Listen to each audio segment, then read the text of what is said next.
Continuando la historia, Curtis se encontraba confundido y no entendía cómo habían llegado a donde estaban. El mago le explicó que venía todas las noches. Sin embargo, Curtis reveló que le habían dicho que se fuera sin decir nada durante el día y sabía que el mago no vendría esa noche. A pesar de no haber dormido lo suficiente, el mago le indicó a Curtis que supiera qué hacer y se pusiera boca abajo. Curtis estaba renuente, sin estar seguro si debía repetir el proceso, pero en ese momento, el mago comenzó a esparcir una crema por el cuerpo de Curtis. Después de eso, comenzaron los aplausos y ciertos gestos cómplices. Posteriormente, el mago se encontraba durmiendo en su habitación, pero tuvo un sueño sobre su hermano con un dragón, lo que le hizo despertarse abruptamente al preguntarse si su hermano intentaba castigarlo. Por otro lado, Sane estaba con Curtis y este último miró con curiosidad la sopa que Sane le había traído. Sane explicó que habían hecho uso de sus habilidades con los ingredientes que el mago les había dado y que se les había dicho que los alimentaran. Curtis, no muy convencido, agradeció a Sane pero declinó la oferta. En sus pensamientos, Curtis reflexionó sobre la situación, considerándola una locura y una maldición. No podía creer cuán desagradable era la situación, pero reconoció que había algo abrumador y fuerte en aquel momento. En ese momento, Sane notó que Curtis no parecía disfrutar de la sopa que le había preparado. Ante la pregunta de Sane, Curtis intentó disimular diciendo que sí, que estaba delicioso, pero Sane pudo percibir su descontento. De todas formas, Sane le aseguró a Curtis que los ingredientes que le había dado el mago eran beneficiosos para el cuerpo, específicamente para la energía de los hombres. De repente, Sane se percató de que Curtis parecía tener una baja de tensión y, preocupado, le preguntó si estaba bien. Curtis, con cierta dificultad, afirmó que estaba bien. Luego, Sane le preguntó al archiduque acerca de la presencia constante del mago. Se cuestionó si era por la salud de Curtis que el mago siempre estaba allí. Hasta ese momento, Sane había asumido que la salud del mago era la que había empeorado y que éste había venido a cuidar al archiduque, que no se encontraba en forma. Sin embargo, reflexionó sobre cómo antes de la llegada del mago, Curtis era perfecto, aunque un poco arriesgado, igual que antes de que ambos se desbordaran. Pero ahora, Sane notaba que Curtis parecía más relajado y divertido, aunque también cansado. Sane y Curtis continuaron su conversación. Curtis admitió que no sabía lo que Sane había estado pensando. Sane, entonces, compartió su teoría de que el mago estaba cuidando al archiduque. Curtis confirmó la hipótesis, admitiendo que el mago estaba cuidándolo. Sane se preocupó y preguntó si Curtis tenía alguna enfermedad.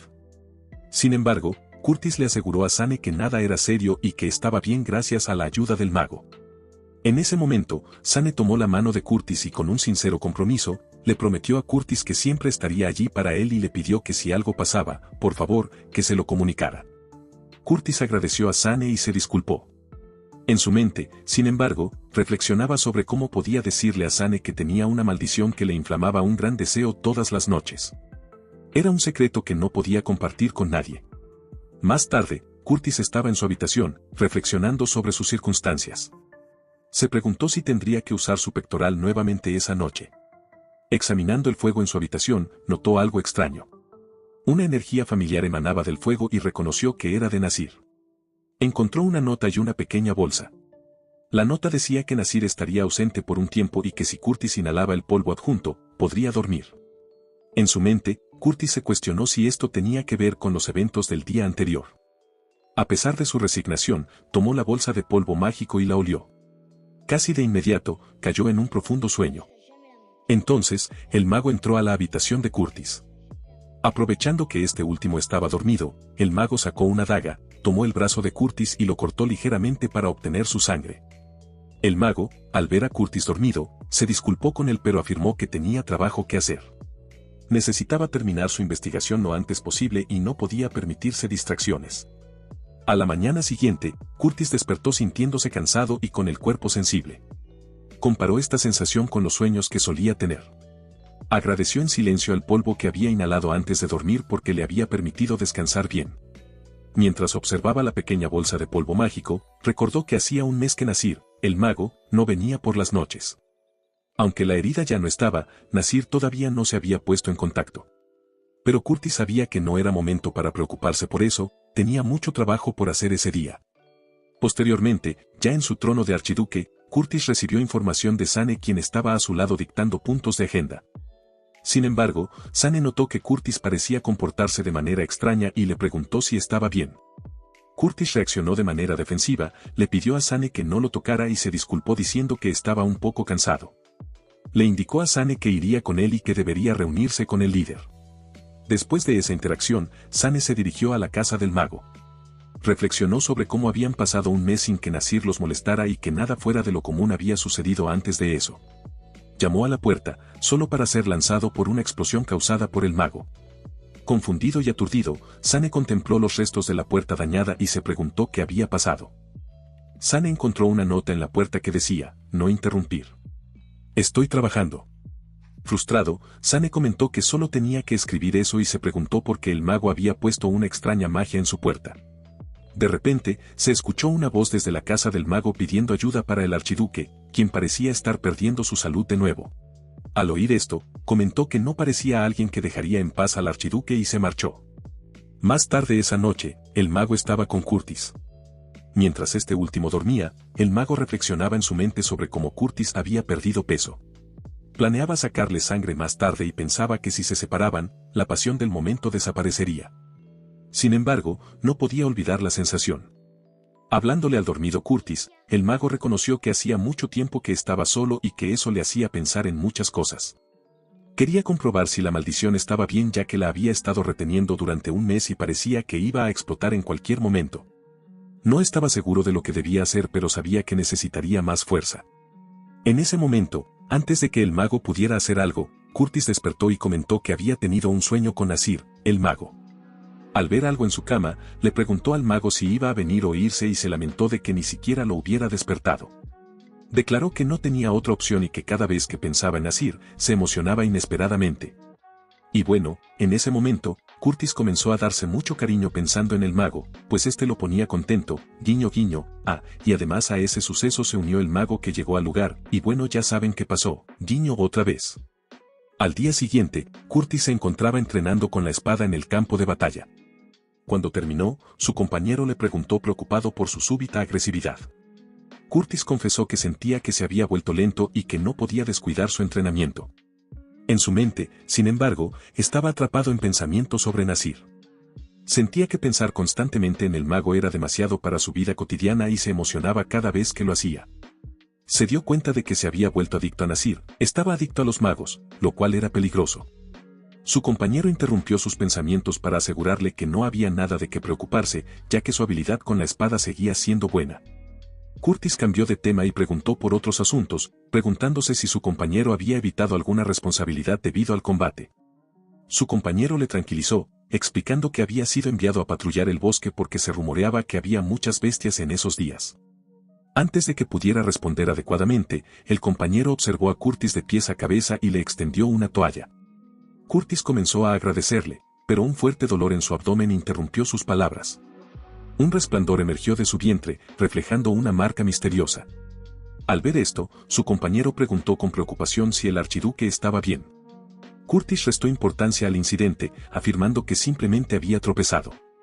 El compañero, sin embargo, no pareció convencido del todo y estaba a punto de decir algo más cuando Sane irrumpió en la escena. Sane había estado buscando a Curtis y expresó su preocupación por haberlo encontrado en el campo de batalla. Curtis le aseguró que no había nada de qué preocuparse, estaban en su propiedad y no corría ningún peligro. A pesar de esto, Sane insistió en que debía tener cuidado y se ofreció a prepararle un baño para relajarse. Por la noche, Curtis estaba en su cama, luchando contra un dolor ardiente en el estómago. Desde aquel día, había estado enfermando de vez en cuando y empezó a sospechar que algo iba mal con la maldición. Observó con frustración que el polvo que Nasir le había dado era inútil. Sentía como si hubieran vuelto al principio, pero peor aún. En medio del dolor y la confusión, decidió que tenía que encontrar a Nasir. Literalmente las partes nobles del prota estaban en llamas, esperando que el mago hiciese su trabajo, guiño guiño. Mientras Curtis se dirigía hacia el mago, fue interceptado por su compañero de entrenamiento. El compañero expresó sorpresa al ver a Curtis, interrogándolo sobre por qué se encontraba allí en ese momento. Curtis no logró ofrecer una respuesta clara. El compañero entonces tranquilizó a Curtis, confesando que había conocido desde hace mucho tiempo la necesidad del gran duque de tener un hombre a su lado. Ante la perplejidad expresada por Curtis, el compañero continuó diciendo que no podía no saberlo, ya que servía al duque de cerca. Recordó cómo cada vez que el gran duque se estremecía secretamente de emoción, deseaba comunicarle que él estaba presente. Le pidió a Curtis que no sufriera solo, prometiéndole que le serviría bien y expresando cuánto ansiaba hacerlo. Fue allí que el compañero aprovechó que el archiduque Curtis estaba ansioso de que alguien le sacase su veneno lo antes posible. Comenzaron a ustedes saben. A aplaudir mucho, guiño guiño, aunque pensándolo bien, ese tal Curtis es todo un loquillo, pero también es cierto que esas sensaciones que tiene son culpa de su maldición, pero bueno, continuemos. Mientras tanto, el mago estaba en su casa reflexionando sobre la situación siniestra. Pensó que el gran duque ya debía haber llegado a su límite debido a la maldición y que no había suficiente sangre para continuar su investigación. Decidió verificarlo personalmente, aunque en el fondo sabía que esto era solo una excusa. Siempre que veía al gran duque, olvidaba su objetivo y volvía a ser consumido por el deseo, igual que antes. El mago se consoló pensando que estaría bien, ya que todavía tenía polvo que había hecho con su propia magia. Creía que la maldición podría durar un poco más y decidió que necesitaba centrarse en investigar más sobre los círculos mágicos. Repentinamente, escuchó un sonido extraño. Reconoció de inmediato que provenía del hechizo de protección. Alarmado, se dio cuenta de que el hechizo de protección se estaba rompiendo, algo que creía imposible. El mago, al intentar abrir su puerta, es sorprendido, debido que entre la puerta se notó que una espada estaba atravesando la misma, haciendo que casi alcanzase al mago. Fue allí que, al destrozarse la puerta, surgió la presencia del archiduque Curtis. En ese mismo lugar, Curtis pidió al mago que lo tomara para que le quitase todo el veneno acumulado, ya saben guiño guiño, literalmente no terminaron hasta que Curtis se vaciase. Fueron aproximadamente 5 caps de puro super dupi. A la mañana siguiente, el mago Nasir se encontraba pensando. Recordaba los días cuando dormía y despertaba con Curtis a su lado, algo que no había hecho de manera imprudente en mucho tiempo. Le rogó a sus propios sentimientos que no le hicieran arrepentirse de esta elección. Observó a Curtis y le despertó diciéndole Curtis, despierta. Le entregó una taza de comida y dijo ten, ya es tarde. Has dormido mucho, van a notar que no estás en el castillo. A lo que Curtis respondió con un pequeño reconocimiento de su error. El mago expresó pesar por los acontecimientos de la noche anterior, a lo que Curtis comenzó a responder, admitiendo que ambos habían sido llevados por la emoción. Nasir le aseguró que había usado un poco de magia para ayudarlo a recuperarse y arreglar la cama, por lo que no debía preocuparse. Curtis agradeció al mago y luego preguntó si había logrado recoger todo su veneno. Sin embargo, Nasir simplemente sugirió que sería mejor olvidar los eventos de la víspera, calificándolo como una locura. Mientras Curtis comía, pensaba en lo incómodo que era estar rodeado de tantos signos de magia en la casa del mago. Cuando Nasir preguntó si todavía odiaba la magia, Curtis confesó que no tenía opción. Nunca aceptaría la magia en su vida porque consideraba que eso deshonraría a sus padres. Al mencionar a los padres de Curtis, Nasir mostró curiosidad, pero Curtis rechazó continuar con esa conversación, insistiendo en que debía regresar al castillo ya que tenía trabajo por hacer. Tras su conversación con el mago, Curtis regresó a su castillo y se enfrentó al compañero de entrenamiento con el que había hablado anteriormente. Le dijo firmemente que no planeaba repetir lo que ya había dicho. El compañero intentó asegurarle su lealtad, preguntándole si realmente no entendía cómo se sentía. Curtis expresó su desconfianza hacia lo que el compañero llamaba lealtad, viéndolo más como un deseo egoísta. En respuesta, el compañero insistió en su disposición a dar la vida por el archiduque, sugiriendo incluso que el propio Curtis también lo deseaba. Este comentario alteró a Curtis, quien declaró que en ese momento no estaba en pleno uso de sus facultades. Cuando el compañero trató de protestar, Curtis desenvainó su espada y la apuntó hacia él, acusándolo de seguir diciendo tonterías sobre su necesidad de tener un hombre a su lado. Aseguró que debería castigarlo con la muerte por estos comentarios y solo su prolongada ayuda evitaba tal castigo. Ordenó al compañero que se fuera. El compañero accedió a irse, pero rechazó aceptar cualquier dinero, alegando que solo había hecho lo que debía por el archiduque. Prometió guardar silencio sobre todo lo ocurrido hasta el final de sus días y, después de hacer una reverencia, deseó a Curtis una vida próspera. Mientras se alejaba del castillo, el compañero reflexionaba. A pesar de tener que marcharse, estaba seguro de que su corazón no cambiaría. Mientras el compañero se alejaba por el espeso bosque, el mago Nasir le interceptó. Le reconoció como la persona que dejó una marca particular. Ante su sorpresa, el compañero demandó saber quién era él. El mago declaró que no permitiría que el compañero continuara con sus planes. El compañero reaccionó con horror ante la demostración de magia del Nasir y le ordenó que se alejara. En un abrir y cerrar de ojos, el mago desapareció, dejando al compañero desconcertado y sintiéndose extraño, como si algo hubiera cambiado en su cuerpo. El mago reapareció, prometiendo que no dejaría al compañero morir fácilmente. Los días pasaron y Curtis fue visto en las afueras del castillo dando instrucciones a sus hombres para mantener vigilancia. Declaró que tenía una conversación pendiente con el mago. Nasir cuestionó esta decisión, advirtiendo que los caballeros podrían sospechar. Curtis tranquilizó al mago, explicando que Sane había informado a todos de que el mago era su médico personal. Nasir expresó su preocupación de que esto pudiera hacerle parecer débil a los ojos de sus caballeros y provocar una posible traición. Curtis insistió en que eso no pasaría, ya que consideraba a sus caballeros como familia. Habían vivido juntos en el castillo desde niños. Antes de que Nasir se marchara, le dijo a Curtis que era ingenuo por confiar tan ciegamente en otros. Le aconsejó que incluso aquellos en quienes más confiaba podían traicionarlo de la peor manera. Curtis rechazó esta noción, sosteniendo que sus compañeros carecían de la fortaleza y la voluntad para hacer algo así.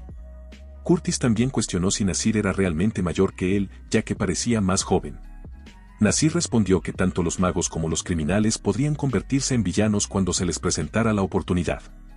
Confundido, Curtis preguntó si Nasir podía mantener su juventud con magia, a lo que Nasir simplemente respondió algo así. Cuando Nasir preguntó qué quería Curtis, este explicó que solo quería bajar de su caballo y dar un pequeño paseo, pensando que sería una buena excusa. Nasir asintió, pero recordó que Curtis todavía debía estar sintiendo algo de dolor. Curtis se preguntó qué estaba haciendo Nasir en ese lugar, a lo que el mago respondió que simplemente daba un pequeño paseo para despejar su mente y eliminar trampas para animales. Curtis argumentó que no debía hacerlo porque las personas se ponían nerviosas por los animales que rondaban la zona. Nasir cuestionó por qué los animales debían ser culpados, a lo que Curtis respondió que asustaban a la gente, dañaban los campos de cultivo y atacaban a las personas. Nasir contrarrestó diciendo que los humanos a menudo mataban animales por diversión y destruían bosques como si fueran suyos. Curtis replicó que no pensaba que un mago fuera el más indicado para hacer tal afirmación, ya que los magos manipulaban el mundo como si fuera suyo. Recordó cómo Nasir se había atrevido a entrar sin autorización en una habitación en medio de la noche y lanzar una maldición inimaginablemente cruel, incluso usando una piedra para crear un infierno. En un recuerdo, Curtis, siendo aún un niño, corre juguetonamente entre los corredores del castillo. Una ayudante del castillo advierte a Curtis que podría lastimarse si sigue corriendo de esa manera. El joven Curtis se detiene, se voltea y se disculpa antes de continuar su carrera. Mientras tanto, en el campo de entrenamiento del castillo, un coronel está dando órdenes a unos jóvenes, pidiéndoles que se posicionen. La carrera de Curtis rompe la formación, provocando la curiosidad de los jóvenes, quienes le preguntan si trae algo para ellos ese día. Con una sonrisa, Curtis les confirma que les ha traído pan. El coronel les insta a volver rápidamente a sus posiciones. Luego, el pequeño Curtis ve a Sane y se detiene para preguntarle si ha venido a ver. Sane asiente y el joven Curtis se despide con un gesto de la mano, prometiendo volver a verse pronto. Sane agradece la cortesía.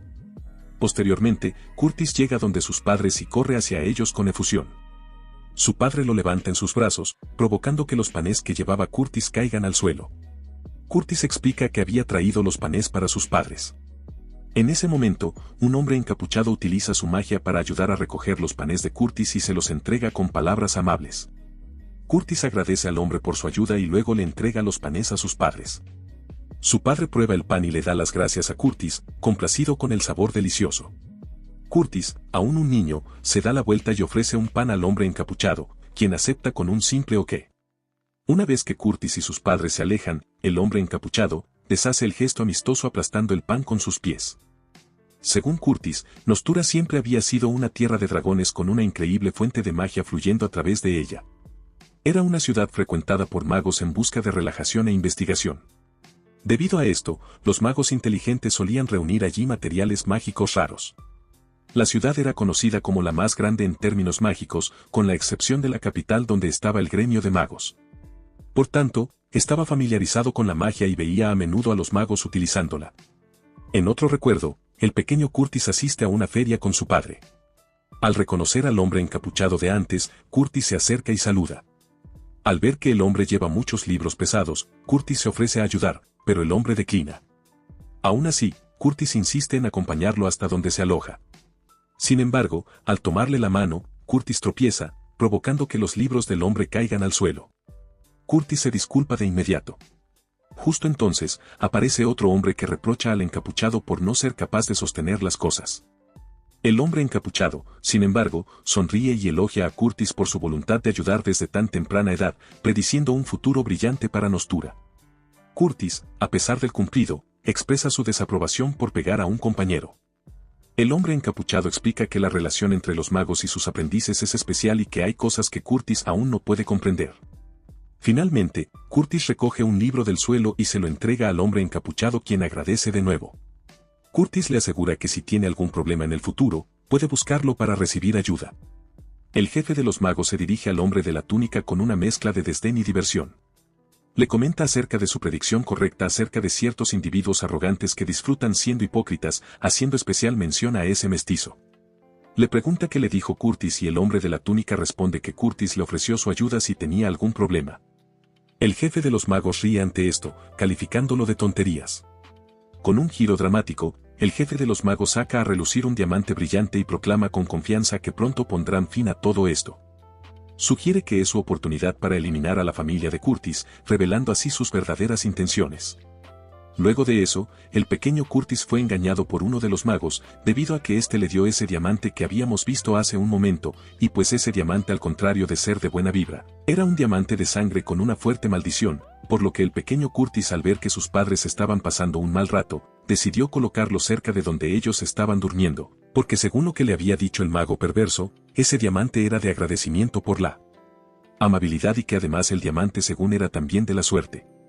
Al amanecer, Curtis fue despertado por uno de los hombres del castillo, con lágrimas en los ojos le anunció la trágica noticia de que sus padres habían fallecido. Las imágenes de los cuerpos de sus padres atormentaron a Curtis, estaban tan secos que un simple roce hubiera bastado para desmoronarlos. Ante tal realidad, la única opción fue cremar a sus padres. El líder del gremio y su aprendiz desaparecieron. Curtis los buscó incansablemente, pero todo lo que pudo encontrar fueron las marcas del ritual que habían realizado. Comprendió que sus padres habían muerto por aquel diamante. Se culpó a sí mismo y al maldito mago que había iniciado todo. Retomando la historia en el presente, Curtis reflexiona sobre esos dolorosos recuerdos y explica cómo, después de ese incidente, la magia fue prohibida en Nostura. Sin embargo, había un mago que seguía atacando Nostura con sus poderes mágicos, desafiando la nueva ley. Y en ese momento, nos muestran cómo el mago y Curtis tuvieron una batalla campal, donde el mago con sus poderes le dejó una marca en su abdomen que le ha torturado toda su vida. Curtis se despertó después de tener el mismo sueño una vez más. Mientras se levantaba de la cama, recordaba la extraña tranquilidad en la expresión del mago después de su conversación en el bosque. A pesar de ello, había decidido que no permitiría que se repitieran los errores del pasado. Rechazó las visitas del mago durante los últimos días, a pesar de las ofrendas de polvos mágicos que dejaba, ya que no deseaba depender de la magia. Posteriormente, Curtis estaba en el comedor del castillo y notó que algo era diferente. Se preguntó dónde estaba Sane y un ayudante le informó que Sane había ido al bosque con Marvin a cazar un jabalí, pero ambos resultaron heridos y tuvieron que buscar ayuda del mago. Curtis inmediatamente fue a ver a Marvin. Al entrar, vio a Marvin inclinándose ante el mago. Marvin le agradeció al mago por salvar a su hijo Steven. Curtis, sorprendido y asustado, exclamó que nada de esto debería haber ocurrido si no fuera por la intervención del mago. Al parecer, también habían perdido a un perro llamado Jarre durante el incidente. Marvin, llorando por su perro, lamentaba su decisión de entrar al bosque. El mago intentó revivir a Jarre usando sus habilidades mágicas, pero lamentablemente no pudo salvarlo. Sin embargo, dio consuelo mencionando que los animales también pueden asustarse y actuar de maneras impredecibles. A pesar de la pérdida, Marvin y su padre agradecieron al mago por su ayuda y prometieron que nunca olvidarían este favor. Cuando el mago se fue, Sane le dijo a Curtis que no había visto al mago en varios días. Curtis expresó su preocupación acerca de que Marvin haya sido tratado por un mago, recordando que Marvin había perdido a su esposa durante un ataque de un mago. A esto, Sane respondió que Marvin estaba desesperado por cualquier ayuda para Steven y reconoció que, aunque todavía no había olvidado lo ocurrido con aquel mago, parecía haber buenos magos como el que salvó a Steven. Tras su conversación con Sane, Curtis se dirigió a la casa del mago. Al entrar, le dijo al mago que no parecía estar bien y le instó a usar el polvo mágico, advirtiendo que incluso una maldición podría tener efectos secundarios. Sin embargo, Curtis negó que haya venido por eso y expresó que tenía otro asunto sobre el cual hablar. Agradeció al mago por salvar a Steven a pesar de que no era su obligación. El mago respondió diciendo que simplemente odia los malos hábitos humanos y que el niño era inocente. Después de suspirar pesadamente, el mago compartió que fue su hermano quien le enseñó sobre la magia, quien le dijo que la magia existía para proteger la vida y la naturaleza de esta tierra y todas las criaturas, incluyéndolos a ellos. El mago expresó su arrepentimiento por lo que había ocurrido en el pasado de Curtis, pero aseguró que no todo es como parece y al igual que existe magia para matar, también hay magia para salvar. Curtis respondió diciendo que le hubiera gustado conocer al hermano del mago, a lo que el mago contestó pensativamente que si eso hubiera ocurrido, tal vez su hermano también habría estado a salvo. Tras un breve momento de confusión, Curtis decidió no presionarlo más. Antes de que pudiera irse, el mago lo detuvo, le dio un beso y preguntó si Curtis sentía lo mismo. Sorprendido pero emocionado, Curtis abrazó al mago y admitió que lo había extrañado. Expresó que sabía que no debería tener esos sentimientos, pero los tenía de todas formas. El mago comprendió su conflicto y reconoció que él mismo había tenido problemas con los humanos en el pasado. Sin embargo, expresó su deseo de seguir viendo a Curtis, ya que le preocupaba el estado de la humanidad, habiendo visto las consecuencias de una maldición mal aplicada. En medio del beso, Curtis se perdió en sus pensamientos. Recordaba su niñez cuando había un mago con una cabeza de ciervo que jugaba con él y otros niños. Aquellos recuerdos le permitieron comprender que no todos los magos eran malvados y le gustaría creer en esa verdad. Posteriormente, en ese momento ambos individuos no pudieron aguantar sus ganas y ustedes saben muy bien qué pasa cuando dos personas se desean mutuamente. Sí, terminan comiendo mucho helado de vainilla, guiño guiño. Mientras Curtis y el mago compartían un íntimo momento en la casa del mago, Zane estaba fuera, preocupado por el prolongado silencio. Pensaba que el archiduque tardaba mucho tiempo y sospechaba que no estaba en buenos términos con el mago. De repente, notó cómo la puerta de la casa del mago se tambaleaba y se acercó para escuchar. Sintió una creciente inquietud al pensar que podían estar peleando. Escuchó la voz de Curtis desde dentro y se sorprendió al imaginar la relación entre el archiduque y el mago. Al caer la noche, Curtis volvió al castillo y fue recibido por uno de los caballeros que le saludó respetuosamente.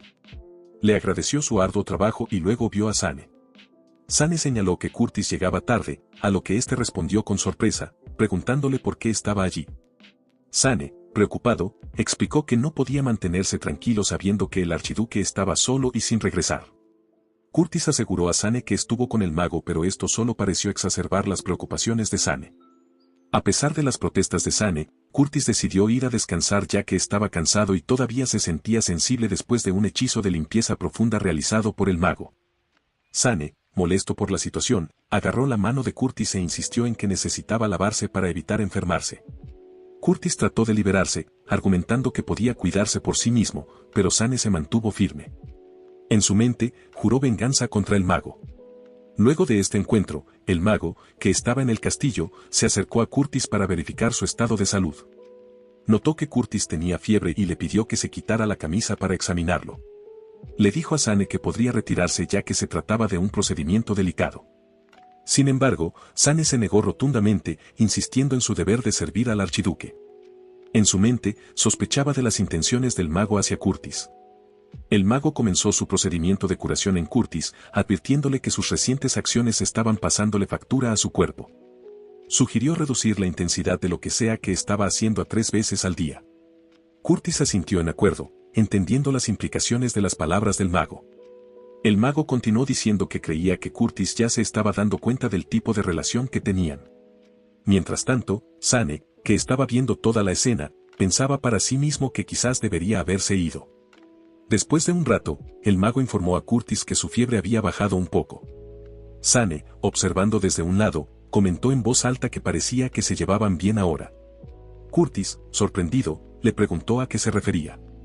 Zane, con tristeza y casi llorando, expresó su frustración por la cercanía entre Curtis y el mago, cuestionando por qué tenía que ser él quien despertara tales sentimientos en Curtis, quien había rechazado a todas las hermosas mujeres que Zane le había presentado antes. En respuesta, Curtis expresó su confusión ante la extraña actitud de Zane y preguntó si algo le había pasado al hijo de Marvin. Zane aseguró que no era nada de eso y que Steven estaba bien, solo un poco deprimido por la muerte de Jerry. Curtis reflexionó sobre esto y se preguntó si la presencia de un mago podría haber salvado a Jerry. Zane no pudo ofrecer una respuesta definitiva a eso, pero Curtis ya estaba considerando la idea de abrir su territorio a los magos, considerando que además de la magia que mata, también existe la que puede salvar vidas. Más tarde, en una taberna, un hombre rubio desafió a otro con pelo largo para que se fuera si no tenía intención de beber. Sin inmutarse, el hombre de pelo largo le ofreció invitar al rubio a un trago, prometiendo ayudarlo a recuperar lo que había perdido. Por otro lado, Curtis y el mago Nasir estaban, ya saben, reforzando su relación. Al finalizar una larga conversación, Curtis expresó a Nasir sus pensamientos sobre abrir su territorio a los magos. Nasir, sorprendido por la declaración de Curtis, no pudo evitar sonreír ante la idea. Curtis asumió que la propuesta le agradaría a Nasir, como también lo haría a otros humanos. Continuando con sus pensamientos, Curtis sugirió a Nasir que podrían vivir juntos en el castillo, conjeturando que sería menos agotador para Nasir que tener que viajar todas las noches y que, además, podrían estar más cerca el uno del otro.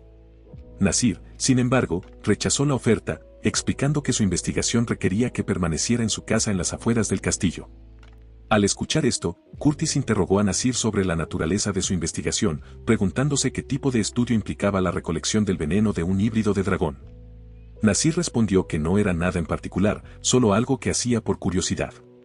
Curtis reflexionó internamente sobre la explicación de Nasir, cuestionándose si realmente valía la pena irrumpir en la habitación de un archiduque en medio de la noche para recolectar sus por simple curiosidad. La charla se interrumpió cuando Curtis notó que Nasir se estaba vistiendo para irse. Nasir aclaró que solo estaba frío y que iba a avivar el fuego para calentar la habitación. Después de abrigarse con una manta, Nasir instó a Curtis a descansar, recordándole que tenía mucho trabajo que hacer al día siguiente. Curtis agradeció a Nasir, apreciando el cuidado y la preocupación que Nasir mostraba por él. Mientras Nasir besaba la mejilla de Curtis, sus pensamientos se centraban en su investigación secreta. Sabía que si Curtis descubría sus actividades, las cosas se complicarían. Sin embargo, gracias a Curtis, su investigación estaba progresando y no le faltaba mucho para completarla. Todo iba bien, de hecho, Nasir se sentía más feliz que en décadas. Pero había un obstáculo significativo, la maldición que afligía a Curtis. Nasir sabía que era una amenaza para la vida de Curtis, un caos sin ningún tipo de orden ni estructura. Se preguntaba quién podría haberle puesto tal maldición cruda y maliciosa a Curtis. A pesar de la gravedad de la situación, Nasir seguía sosteniendo su secreto y preparándose para lo que vendría. Mientras tanto, en otro lugar, específicamente en la tasca de la otra vez, vemos al tipo a quien el prota Curtis había despedido del castillo, pero como no recuerdo su nombre vamos a ponerle, Leonis. Leonis se encontraba en una taberna, donde fue saludado por uno de sus antiguos compañeros, quien le mostró su respeto llamándolo jefe. Leonis agradeció su llegada y lo invitó a sentarse, asegurándole que su bebida llegaría pronto. En ese momento, Lunix, otro individuo que compartía la mesa con ellos, saludó al antiguo compañero de Leonis. Mientras conversaban, el tema cambió al nuevo director general, Rix. Leonis elogió a Rix, reconociendo la perspicacia del archiduque por elegirlo. Sin embargo, su antiguo compañero expresó su disgusto por el repentino despido de Leonis, criticando la falta de motivo para tal decisión. Leonis, sin embargo, pidió que se dejara de lado el tema, justificando la decisión como la voluntad del archiduque. Lunix entonces introdujo un rumor acerca de un mago en Ostura, lugar que era conocido por tener prohibida la magia. El antiguo compañero corroboró la existencia de este mago, que actuaba como médico, y comentó sobre cómo las acciones del archiduque habían cambiado desde su llegada, incluyendo prohibiciones contra la caza de animales y castigos para aquellos que se metieran con el mago. Sugirió que quizás el archiduque estaba siendo manipulado por el mago y mencionó que incluso Leonis, el caballero más leal del archiduque, había sido despedido tras su llegada. El relato del compañero terminó con la preocupante afirmación de que el archiduque quería abrir el territorio a los magos. Leonis, sin embargo, defendió al archiduque, insistiendo en que no podía estar hechizado. El antiguo compañero le recordó a Leonis su victoria sobre un poderoso mago, a lo que Leonis admitió que era cierto. Fue entonces cuando Lunix intervino, ofreciendo una solución a sus preocupaciones. Propuso que tenía un método para determinar si el archiduque estaba o no bajo un hechizo.